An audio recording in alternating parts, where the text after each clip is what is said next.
Assalamu alaikum wa rahmatullah. Welcome here at Crypto Hash Review, where we educate and disseminate information about Bitcoin and cryptocurrencies from a Muslim perspective.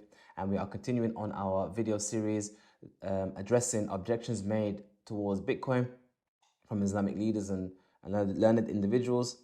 And again, we mean no disrespect to any individual who has made such statements.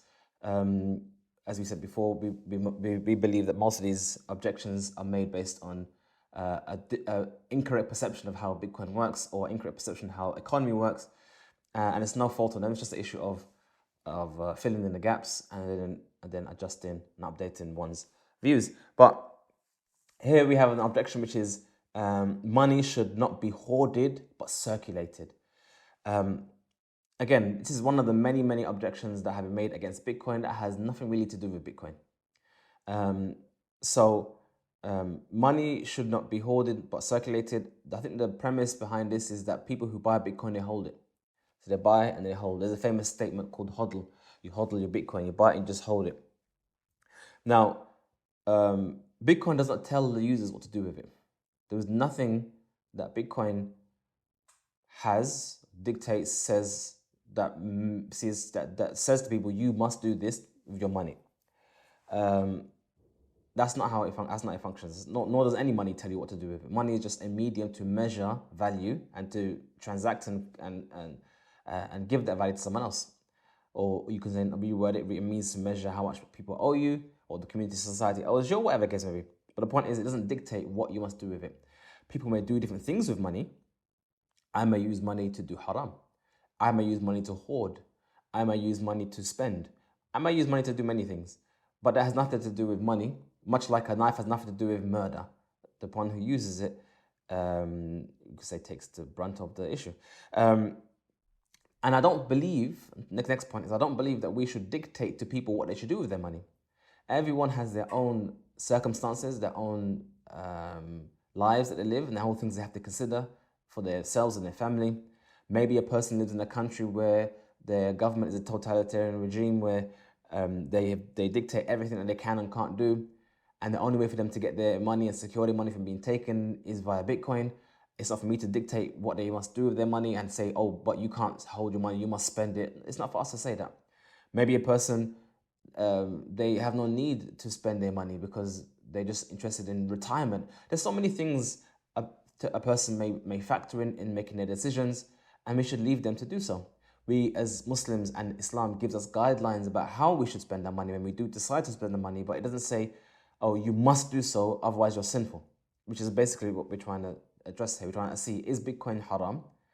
Is this objection a justification to say what Bitcoin is haram? And I'll say this justification or this objection has no connection to Bitcoin itself, nor is it something I would even say that we can dictate to others about what we do. But we can't deny the fact that a lot of people buy Bitcoin in order to make more fiat. Now, those of you who may know me or watched our videos, at no point do I say, yeah, buy Bitcoin so you can make more pounds. Actually, the opposite. I've said, even if Bitcoin is stable or even goes down, we should still have our money in Bitcoin, because I believe, and it is a fact, that our current system is based on riba. And if we keep our money in that system, we are directly or indirectly supporting that system. And as my personal protest and means of exiting that system of interest and riba, I choose, and others may choose, to put their money in other avenues, whether it be gold, in silver, in assets, maybe invest in properties or whatnot. But it is better for a Muslim to put their money in something else rather than this fiat-based system. And on one of these avenues, which we're trying to argue in this case here, is Bitcoin. It is a monetary system that is not based on interest, but rather based on effort and work put into the system to maintain the system and to produce more Bitcoins, with the total ultimate cap of 21 million Bitcoins. As for the money and what a person does with that money, and how they want to buy it for speculation reasons or to earn more fiat, that's up to them. I'm not going to say what they can and can't do with it, and it's something that happens, but that's just a person's choice. That is just a person's choice. Anyway, the point is people should invest their money rather than, they should spend their money rather than hoard it. Again, it's nothing to do with Bitcoin. People could do what they like.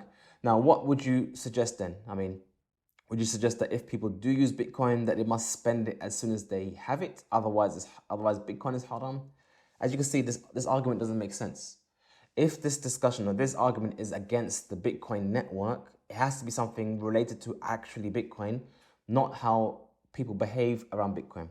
But let me address the elephant in the room, which is basically the volatility in the price going up of Bitcoin, which is basically the reason why some people buy Bitcoin and hold it for a certain period of time and then eventually sell it for higher or lower or whatever.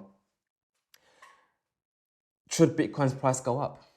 Now, what people don't realize, if you just think about it, just take a second, take a step back in an unbiased fashion, don't have any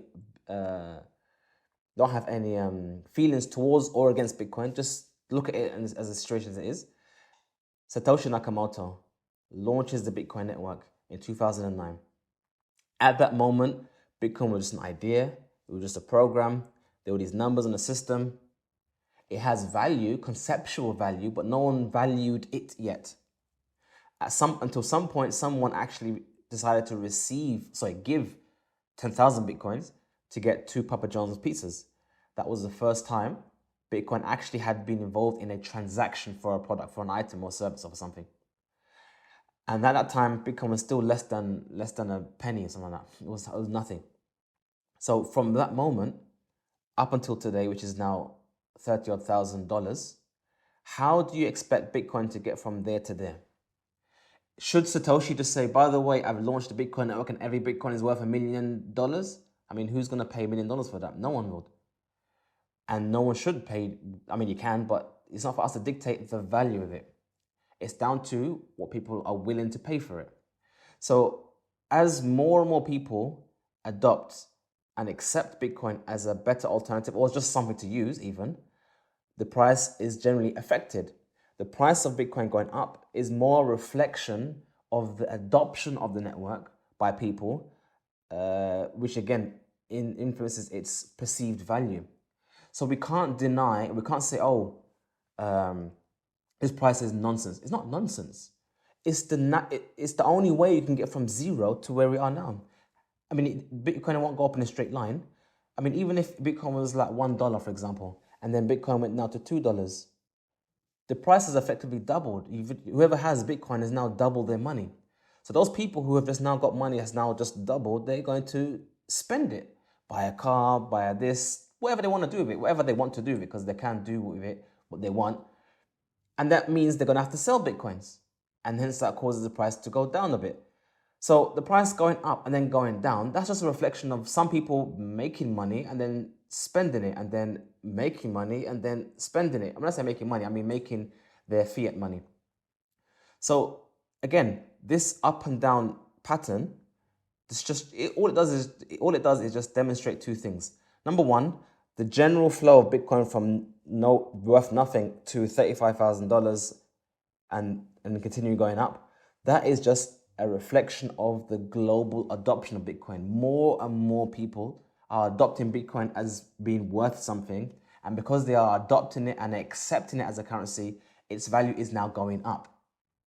And the short-term volatility basically demonstrates that at some point, some people reach a level where they have decided that they want to exchange that Bitcoin for something else, whether it be a service, a product, or just for other fiat. It's a natural flow of things. It's unavoidable and there's no way around it. And I think and one last point here, I think what a lot of people are unaware of or don't realize is that we've never actually had a system like this start from scratch where with the population we have at the moment. Let me explain. When gold was used by mankind in the past, the number of humans interacting with that was few, and the number of gold pieces were few. As time moved on, more and more people were born, and the population grew. Also, the supply of gold also grew because people want to make money, obviously, at the end of the day. So we find that the supply of gold and the flow of gold into society grew along with society growing. So over decades, hundreds of years, thousands of years, eventually things grew alongside each other. Whereas today now we have 7 point something billion human beings, and I have a new system that is actually started off with nothing. How would you get from there to here? We are literally living out or history. The history, you can almost say the history of money or the history of gold, you can almost say, is playing out in Bitcoin in real time. You're actually witnessing what happens to money over time, over centuries, quickly. Is it a fault? No, it's not a fault. It's just the realities of life. How would you get from zero to something? And I guarantee you, if the price of gold, if we had the ability to say, okay, the price of gold now is zero, go and trade, I guarantee you gold would behave the same as Bitcoin. Because somehow it has to get from zero to its current price of about just less of $2,000. So it's just a normal behavior of Bitcoin. So back to the point, money should be spent, not hoarded. This has nothing to do with Bitcoin. The price fluctuation of Bitcoin is due to the nature of Bitcoin coming from nothing now becoming something over a short period of time. And it's more a reflection of adoption, people adopting the network. Oh, and by the way, there is one method of increasing the circulation of money from hoarded money in Islam already. And there's no need to institutionalize any more systems or anything like that. And that's called the system of zakat. And zakat is a means of, you could say, siphoning off or taking 2.5% of stored, saved wealth from people's hoarded money to be given to the poor and so on and so forth. And that is done once a year on savings. That's it. There is no taxes in Islam. There's nothing like that. It's just one single payment of zakah for any money which is hoarded in a, I guess you could say, I don't know what people mean by this, but there's nothing wrong in having savings. If there was anything wrong in having savings, then you'll find there'll be some kind of tahrim or prohibition in doing so, but there isn't.